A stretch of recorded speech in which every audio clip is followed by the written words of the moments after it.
It's your girl Shalae, and I'm back today with another video. In today's video, we're going to discuss SNAP for seniors and college students.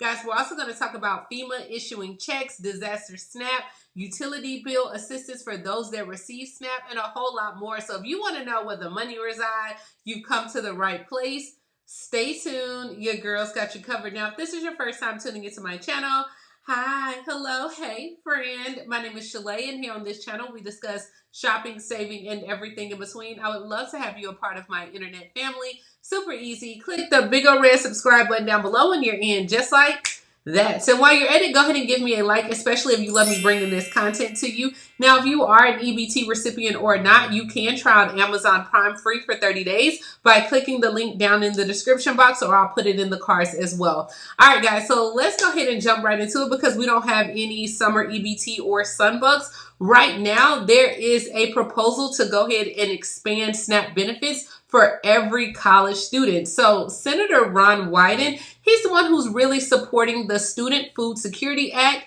And this is a federal bill that would increase eligibility for food security programs to more college students. So this is definitely a win. Now, this bill would allow for SNAP recipients to relieve many students from the stress of having to worry about how they can afford food while in college. Now, Senator Wyden, he did express his understanding and concern for the high cost of food and housing for college students. I wish this was around when I was in college because I could not receive aid as well. But Wyden and fellow senators, they are now in Washington and they're working on more of a cost-effective and efficient program. And one way that they're looking at doing this is adding the criteria to the FAFSA application. They said if they do it this way, it would kind of streamline the food security for college students as well. So by adding the eligibility process or form through the financial aid, then this will make it easier to identify SNAP or students that need SNAP, as well as to get those students the SNAP benefits. And for students in a lot of states, this could be their first time that they're even applying for SNAP benefits as well. So this is what we have for our students, but also on our senior citizen side, they said a lot of seniors are not taking advantage of food assistance. In fact, there was a report that said 4 out of every 10 seniors take advantage of the food assistance program through SNAP. Now, a lot of seniors, they said, hey, the effort to enroll is not worth the small amount of money that they receive. And many seniors do not qualify for SNAP benefits beyond the federal minimum limit, which is $23. I mean, what are they going to do? That's like 75 cents a day, right? And so applying for SNAP, they said it's a lot of work, tracking down all the required documents, either uploading them online or even traveling to an office to get help. And then you have to call someone on the phone for an interview, which requires now waiting on hold for a lot of hours. And many seniors said, look, I'm just not applying for these programs. Some seniors even have issues when it comes to technology. A lot of seniors have mobility issues. So just the distance to travel to try to get their benefits, or even some of them have health issues where they just can't even figure out how to get their benefits. So now they're trying to see what can they do to help seniors that go through this process. And then for my seniors, those that do figure out the application process, they find out that they only qualify for the minimum,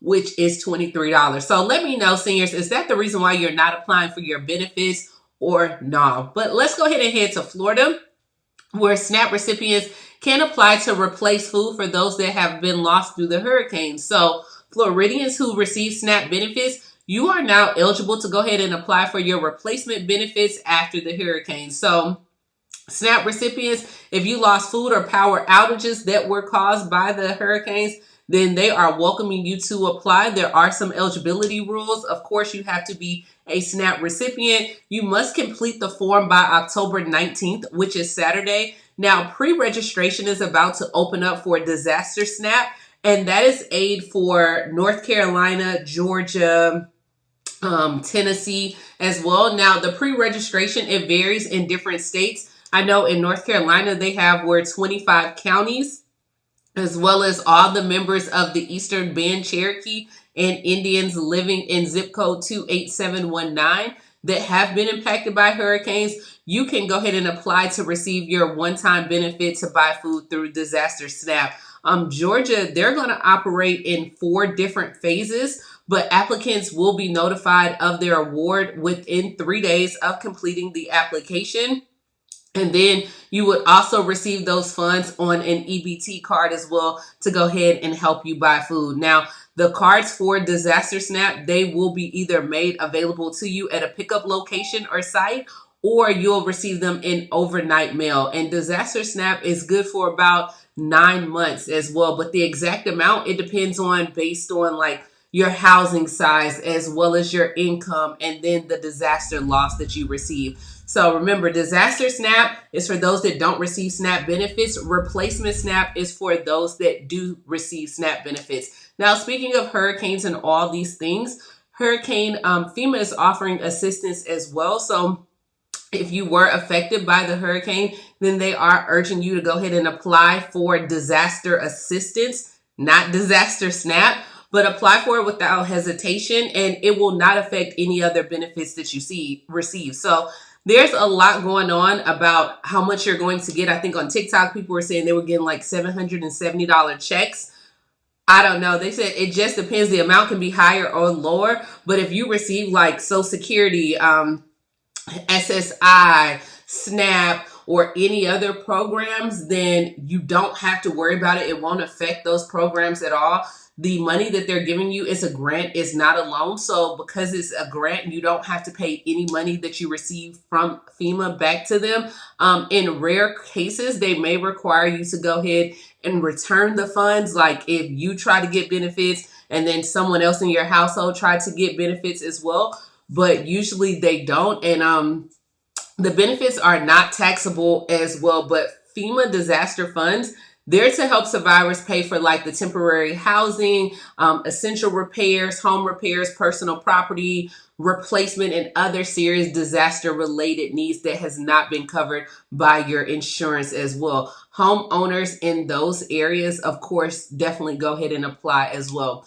Now, let's go ahead and move on over to Boston, where an agreement has been reached between utility companies as well that will help lower the cost for thousands of Massachusetts residents as well. So according to the administration, Mass Health and the Department of Transitional Assistance, they have come together and they've offered 5 statewide utility companies to agree and deliver automatic discounts on utility bills for Massachusetts residents that receive the following. So if you are on Mass Health, if you are on the SNAP program, if you are on like their transitional aid to families, which I think that's kind of like your TANF program. If you're on their transitional aid to families, which is like their TANF program, the emergency aid to elderly, disabled, or children, then if you're on one of those programs, the goal right now of this partnership is to alleviate any financial burdens that may happen for low-income families all across the state. So once again, if you're any one of those criteria that I named or fall under any of those programs, you will automatically receive a 25% discount on gas expenses, 42% discount on electric expenses, and you don't have to submit any additional paperwork as well. Now, if you are a Mass Health member who's eligible for electric customers of the national grid, then you're going to have to do something a little bit more because you'll get like 71% discount, but that won't go into effect until later on this year as well. But the 25% that you're going to receive, the program, they said the average customer basic service will now save up to $460 a year on your heating bills and up to $1,058 on your electric bills as well. So, hey, a win is a win. A win is a win. I will take it, especially you don't have to do anything. You'll just notice it. Now, also, I think in Georgia, maybe like 2 days ago, they had where all the EBT cards had got wiped out through like stolen benefits as well. Guys, don't forget that you can get your benefits reimbursed up to December 20th. Of course, a lot of states are working on trying to get the chip cards for the SNAP program that will add more protection from the fraud, skimming, cloning as well. But I want to say California is supposed to have theirs in January, and the rest of the world will not have theirs, or the rest of the United States will not have theirs until summer of 2025. So no worries at all. And yeah, this is what we have going on. Guys, I didn't have time to put on any lashes today. We couldn't do all the things. So you're getting super natural today, but don't worry at all. Let me know if you're going to be applying for Disaster Snap. My seniors, let me know down in the comments below. Is this the reason why you don't apply for SNAP benefits? Because it's not worth it, the $23. What do we think about college students being able to get EBT? I think that's a win as well. But as always, grab you some Amazon Prime. Please like, comment, subscribe, and I will talk to you later, Gator. Bye, guys.